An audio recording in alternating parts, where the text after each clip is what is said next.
All right. So yeah, just welcome everybody and thank you for choosing this session. Um, I'm Jessica Ball. I'm a professor in the School of Child and Youth Care at the University of Victoria in Canada. And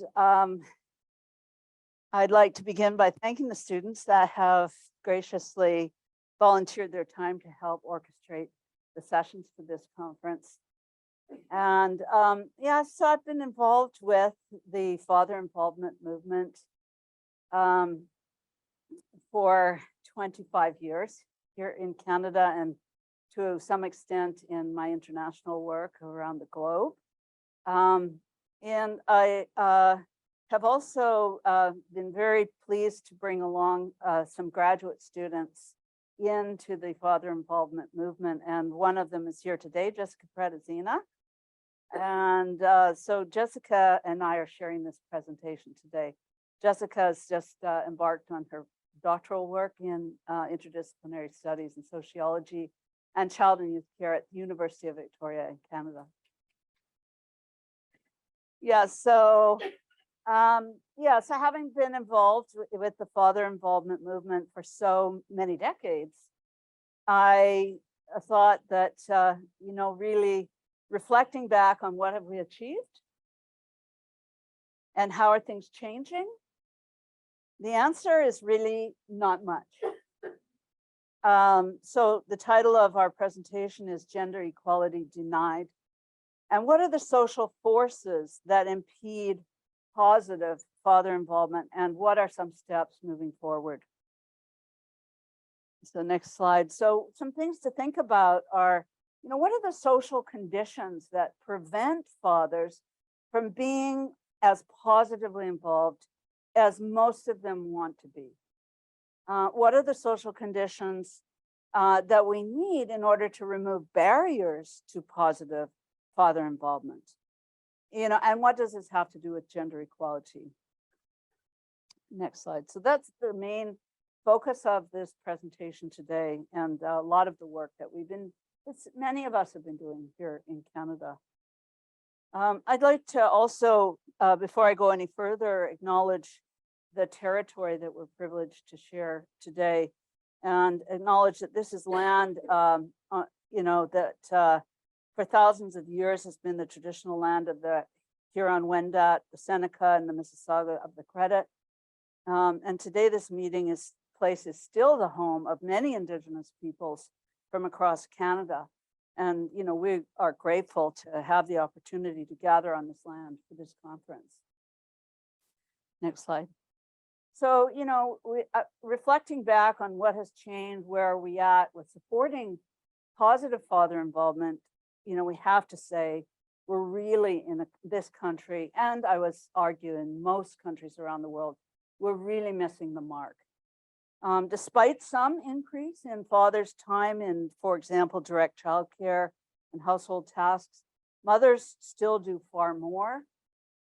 And there are some exciting father initiatives, in Canada and in a few places around the world. We can look at what's working, and it's exciting. And there are a very, very small number of those initiatives that have been evaluated. But Canada is definitely missing the mark in supporting fathers' positive involvement as a matter of men's health and wellness, as a matter of optimal family functioning, children's development, gender equality, and as a priority for public investment. Now, I'd like to acknowledge that, of course, fathers come in all kinds of family configurations. So this presentation focuses mainly on father-mother co-parents, whether co-resident with a child or of children living apart, and whether the child is biologically related or adopted. But we know that not all co-parents involve a man. There are mother-mother co-parents, mother-grandmother co-parents, and so on. Not all families involve co-parents. 16% of families in Canada have a lone mother, and 4% of families in Canada have a lone father. And some families include more than one father.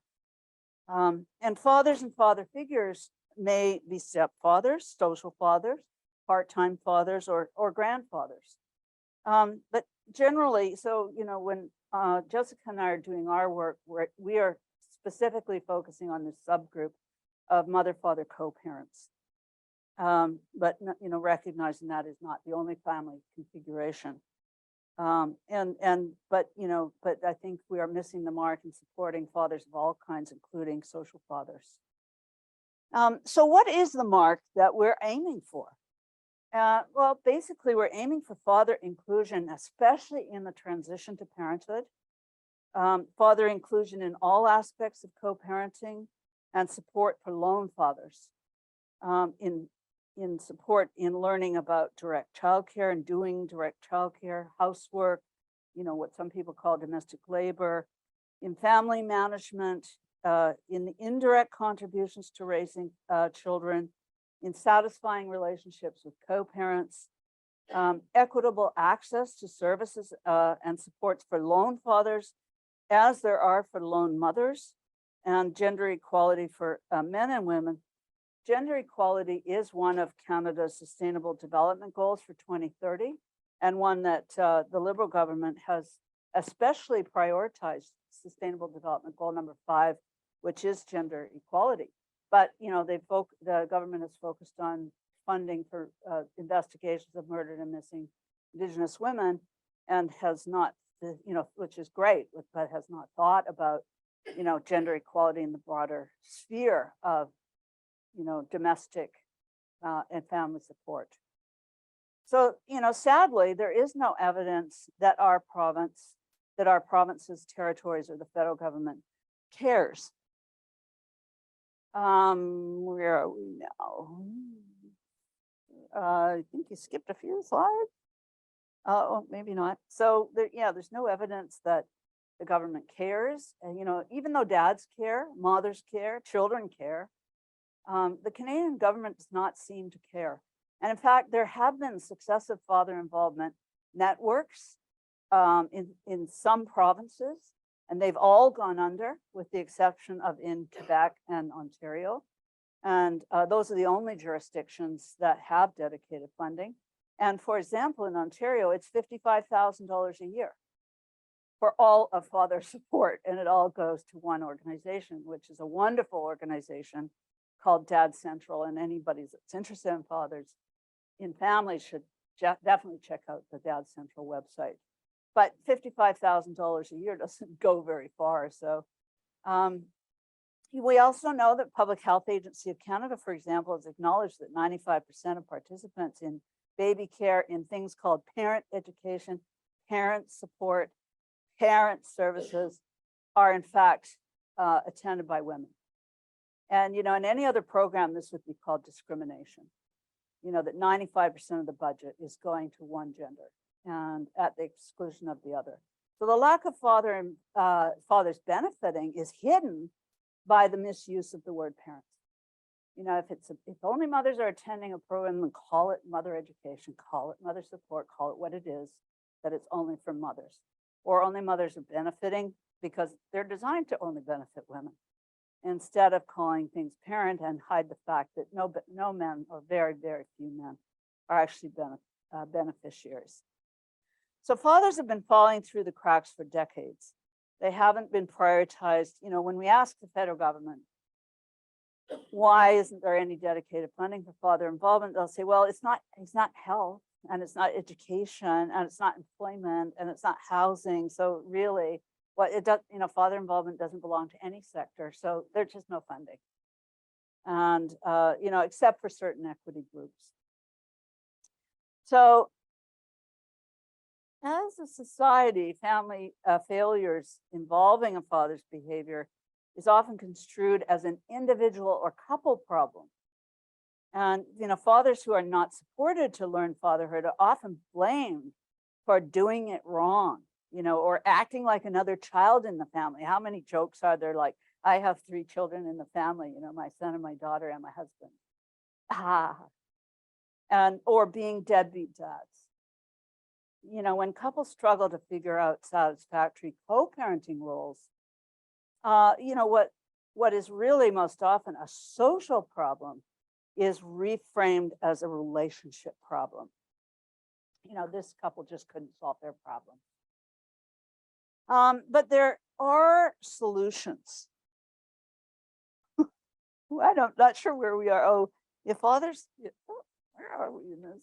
I'm not sure where we are in the PowerPoint compared to but we will go back and say, hey, fathers want a more active role in child care and family life. Why aren't they achieving this?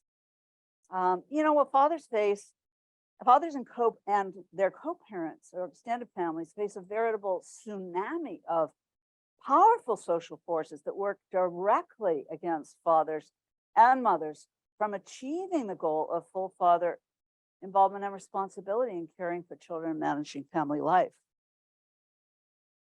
Canadian institutions have just not kept pace with fathers' growing interest in direct family involvement.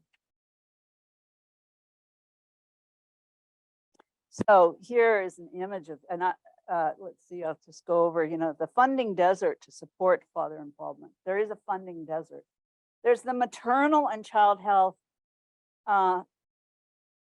program in every province and territory and federally, and their practices that really very actively and vigorously exclude fathers.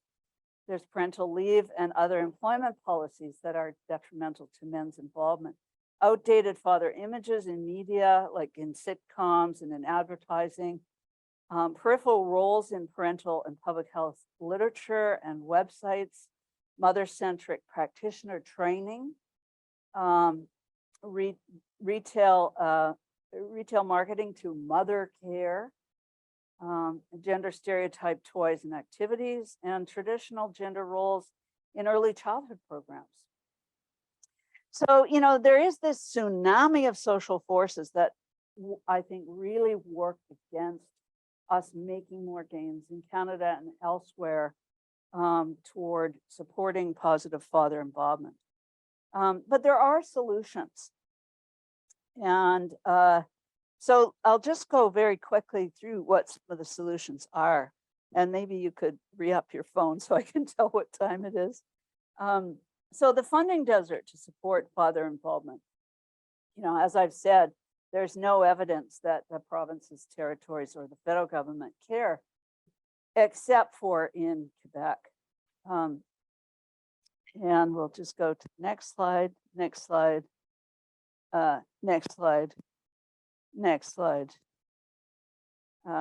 next slide, and next slide. So one of the things I mentioned, father involvement networks.